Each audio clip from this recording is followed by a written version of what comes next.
मानव समाचार, मानवता के हक में। आपण पाहत आहात मानव समाचार मराठी. पाहूया ठळक बातम्या. नाशिक ग्रामीण पोलिसांनी राबविलेल्या अंमली पदार्थ विरोधी मोहिमेअंतर्गत NDPS कायद्यान्वये 22 गुन्हे दाखल, 29 आरोपी अटक.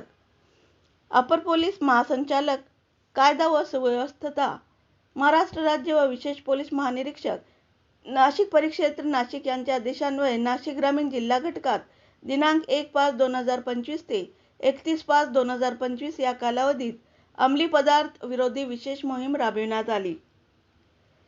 सदर मोहिमेअंतर्गत नाशिक ग्रामीण जिल्हा पोलीस अधीक्षक बाळासाहेब पाटील यांच्या मार्गदर्शनानुसार एकूण 40 पोलीस ठाणे व स्थानिक गुन्हे शाखेच्या पथकाने अवैधरित्या अंमली पदार्थांची तस्करी, वाहतूक व विक्री करणारे तसेच अंमली पदार्थांचे सेवन करणाऱ्या इसमांवर कार्यवाही केली.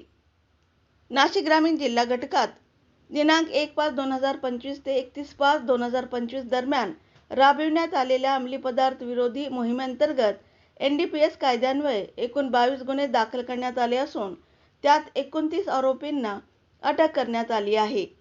सदर कार्यवाहीत गांजा, अल्प्राझोलम टॅब्लेट्स म्हणजेच कुत्ता गोली, कोडीन फॉस्फेट, भांग, गांजा सेवन इत्यादी.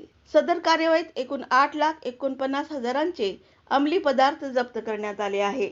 नाशिक परिक्षेत्राचे विशेष पोलीस दत्तात्रय कराळे, नाशिक ग्रामीण जिल्हा पोलीस अधीक्षक बाळासाहेब पाटील, अपर पोलीस अधीक्षक नाशिक ग्रामीण आदित्य मिरखेलकर, अपर पोलीस अधीक्षक मालेगाव तेकबीर सिंग संधू यांच्या मार्गदर्शन व सूचनांप्रमाणे नाशिक ग्रामीण स्थानिक गुन्हे शाखेचे पोलीस निरीक्षक रवींद्र मगर तसेच पोलीस ठाण्याचे प्रभारी अधिकारी, स्थानिक गुन्हे शाखेचे पोलीस उपनिरीक्षक प्रकाश भालेराव, पोलीस उपनिरीक्षक हर्षल भोळे, पोलीस उपनिरीक्षक दत्तात्रय कांभिरे, पोलीस हवालदार सतीश जगताप, संदीप नागपुरे, महिला पोलीस हवालदार योगिता काकड, ललिता शिरसाट, पोलीस कॉन्स्टेबल विशाल अवाड, विनोद टिळे, महिला पोलीस कॉन्स्टेबल अस्मिता मडवई यांच्या पथकाने सदर मोहीम यशस्वीरित्या पार पाडली. पुढील बातम्यांसाठी पाहत रहा मानव समाचार मराठी. सत्य नेहमी सत्यांसोबत. इथे जे गुन्हे उघडकीस आलेले नाहीत अशा घरपुड्या आणि चोऱ्या या संदर्भात विशेष मोहीम सध्या सुरू करण्यात आलेली आहे. त्याच्या अंतर्गत गेल्या 8-10 दिवसामध्ये घरपुड्या आणि चोऱ्यांच्या गुन्ह्यामध्ये मोठ्या प्रमाणात उघडकीस आणण्यामध्ये यश मिळालेलं आहे. LCBचे अधिकारी आणि सर्व अंमलदार याच्यामध्ये रात्रंदिवस प्रयत्न करत आहेत आणि याचाच परिणाम म्हणून अलीकडेच ज्या मंदिरासंदर्भातील चोऱ्या ह्या होत होत्या, या सर्व चोऱ्या बाबतीमध्ये एक समाजामध्ये प्रचंड रोष होता, संवेदनशीलता वाढत चालली होती आणि त्या अनुषंगाने विशेष लक्ष घेतल्यानंतर या बाबतीमध्ये 3 आरोपींना अटक करण्यामध्ये यश मिळालेलं आहे.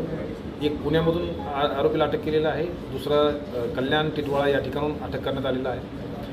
तर या आरोपीकडून आत्तापर्यंत 7 गुन्हे उघडकीस आलेले आहेत. त्यापैकी 5 गुन्हे हे शिन्नरचे आहेत, एक वाडीवरीचा आहे, एक लासलगावचा आहे आणि या 7 गुन्ह्यातील मुद्देमाल हस्तगत करण्यामध्ये यश मिळालेलं आहे. या तिन्ही आरोपीपैकी एक आरोपी हा मेकॅनिकल इंजिनियर आहे, सेकंड इयरला आहे. हे आधुनिक तंत्रज्ञानाचा वापर करतात. जे पुरातन मंदिर आहेत ते गुगल मॅपवर शोधतात आणि याच्या बाबतीमध्ये कुलूप कसं तोडायचं आहे वगैरे याचं यूट्यूबवर माहिती घेतात आणि याच्या आधारावर संपूर्ण संघटितपणे अशा स्वरूपाचे गुन्हे हे करत आहेत. यांच्याकडून अधिकही काही गुन्हे उघडकीस येण्याची शक्यता आहे. यांचे 2 साथीदार आणखी फरार आहेत, त्यांच्या संदर्भातला सुद्धा शोध सुरू आहे. याच्यापैकी काही जे गुन्हेगार आहेत ते शेअर मार्केटमध्ये सुद्धा स्वतःचा पैसा गुंतवतात. त्यापैकी काही मोजमोजा करण्यासाठी अशा प्रकारचे गुन्हे करतात आणि अशा पुरातन मंदिरातील जे वस्तू आहेत त्यांना अधिकची किंमत मिळेल अशा स्वरूपाची त्यांची धारणा आहे. त्यामुळे या बाबतीमध्ये अधिकचा तपास केल्यानंतर नक्की ते माल कुठं देत होते, ते घेणारे रिसिव्हर कोण आहेत या संदर्भातली अधिकची माहिती समोर येईल. पूर्ण महाराष्ट्र राज्यामध्ये 1 मे ते 31 मेपर्यंत NDPSच्या संदर्भात एक विशेष मोहीम राबवण्यात येत आहे. नाशिक ग्रामीण जिल्ह्यामध्ये या मोहिमेअंतर्गत मोठ्या प्रमाणात कारवाई करण्यात यश मिळालेलं आहे. साधारणतः या मोहिमेच्या अंतर्गत हे दाखल करण्यात आलेले आहेत. त्याच्यामध्ये साधारणतः 8,49,000 एवढा किमतीचा मुद्देमाल हा जप्त करण्यात आलेला आहे. त्याच्यामध्ये गांजा, अल्पाझोन टॅब्लेट्स आहेत, ज्याला आपण कुत्ता गोली म्हणतो, कोडीन फॉस्फेट आहे, भांग आहे आणि गांजाचं सेवन करताना काही लोकांना त्या संदर्भात कारवाई करण्यात आलेली आहे. हा सामाजिक विषय आहे आणि याच्यामध्ये पोलिसांनी रात्रंदिवस ही मोहीम विशेष फक्त साजरी न करता वर्षभर अशा स्वरूपाच्या कुठल्याही स्वरूपाचा NDPSचा गुन्हा किंवा NDPS संदर्भात कुणीही इन्व्हॉल्व असेल त्या बाबतीमध्ये 0 टॉलरन्सचं धोरण सध्या ठेवलेलं आहे आणि याच्यामध्ये कुणीही इन्व्हॉल्व असेल तर त्याच्यावर कडक कारवाई करण्याची सर्वांना सूचना देण्यात आलेल्या आहेत. याच्यामध्ये पोलीस आणि पोलिसातील कुठलाही घटक हा जर इन्व्हॉल्व असेल या बाबतीमध्ये सुद्धा सक्त कारवाई करण्याचं आम्ही सूचना दिलेल्या आहेत.